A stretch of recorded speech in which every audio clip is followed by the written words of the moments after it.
How XXXTentacion's life reflects our culture of violence. Share on Facebook, share on Facebook, share on Pinterest, share on Pinterest, share on Pinterest, share on Pinterest, pin share on email, email share on copy link mpo4 media punch share on Facebook, share on Pinterest, share on Pinterest, share on Pinterest, pins XXXTentacion at iHeart radio station 103.5 The Beat on May 26, 2017, in Fort Lauderdale, Florida. On Monday, 20-year-old Joss Dwayne Onfrey, better known as the controversial rapper XXXTentacion, was fatally shot outside of a motorcycle store in Deerfield Beach, Florida. According to eyewitness accounts, two assailants ambushed the rapper in broad daylight before fleeing in a dark SUV with a Louis Vuitton bag, possibly full of cash. One suspect, 22-year-old Dedrick Devonshea Williams, is now in custody. Following news of XXXTentacion's death, hundreds of stunned fans mourned his loss. Massive crowds gathered on the streets of Los Angeles, and a vigil was held near the site of the shooting in Florida. Even more fans shared tributes on social media, including at Bree73263935 who tweeted, "Your songs helped people," and at Malakers who lamented, "I can't get over this shit." Among those memorializing the late rapper on social media were also several high-profile musicians, such as Kanye West, Diplo, and Lil Yachty. This outpouring of raw emotion is one part of the troubling legacy that XXXTentacion leaves behind in the wake of his short, chaotic life. A leading member of a recent wave of successful underground musicians dubbed the SoundCloud rappers, XXXTentacion first made Billboard charts in 2017 after uploading his debut track Look at Me to SoundCloud's popular streaming service. The unlikely hit, throbbing with darkly personal lyrics, volcanic energy, and lo-fi, distorted sound, rapidly came to signify the rapper's popular brand of music, known as emo rap to some and sad hip-hop to others. Yet a greater part of XXXTentacion's legacy is one of stomach-churning violence. At the time of his death, the 20-year-old rapper had already amassed a number of criminal charges and was awaiting trial on 15 more felony counts, including aggravated battery of his pregnant ex-girlfriend that left one of her eyes leaking blood. Also horrifying was the rapper's arrogant admission to interviewers that he once brutally beat a cellmate he suspected of being gay, to which he showed no remorse.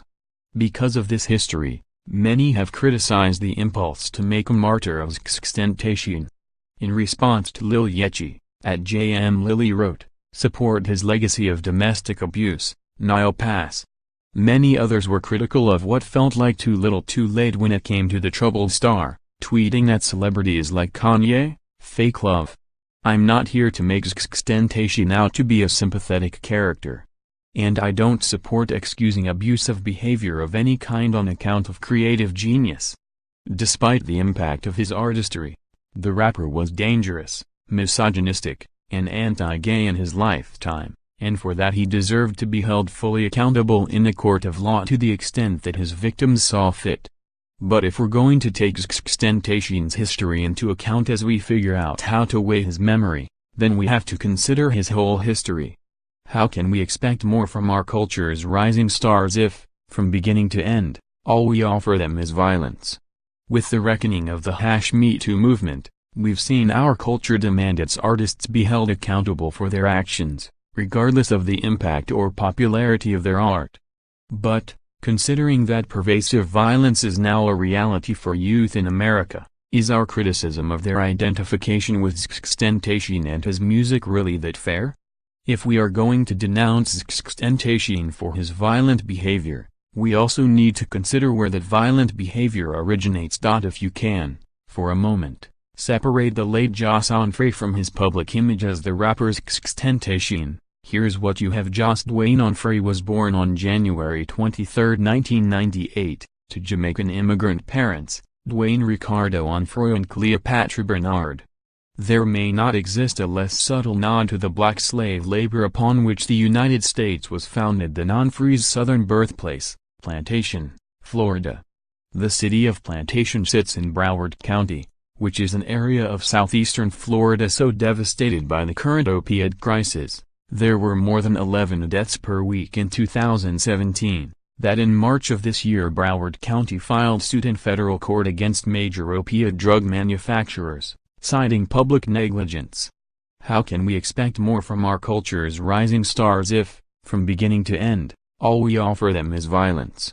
Share on Facebook, share on Facebook, share on Twitter, share on Twitter, share on Facebook, share on Facebook, share on Twitter, share on Twitter, share. In his earliest years, Onfray seems to have been shuffled, at the hands of his single mother, between the care of multiple adults of questionable capacity. The reason for all this shuffling, according to Onfray, was that his mother, who was 17 or 18 when Onfray was born, had it hard. Onfray was 6 years old the first time he tried to stab someone, a man who was messing with his mother, presumably in front of the young Onfray. This would be the first in a series of violent acts that followed Onfray throughout the rest of his short lifetime. As Onfray began developing an interest in music, he was persuaded by family members to join the choir at Margate Middle School, but was later expelled for fighting.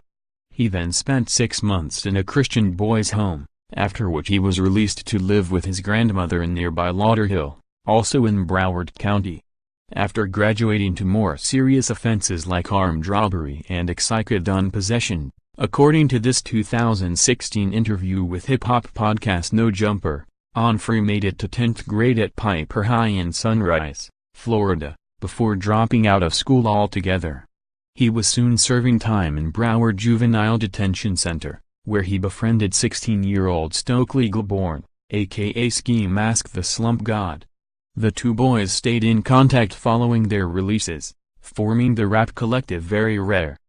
You already know how the story ends. The question of worth seems to have haunted Onfray, whose entire life was one cultivated by violence. His sophomore album begins with a warning for the listener that doubles as a set of instructions.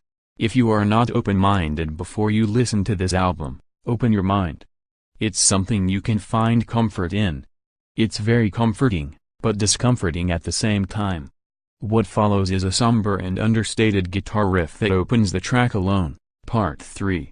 Can't seem to find someone's shoulder, Onfray sings, his shaky, disappointed vocals more reminiscent of 90s alternative rock band Silverchair than confident, smooth delivering rappers like Biggie, Tupac, or Dre.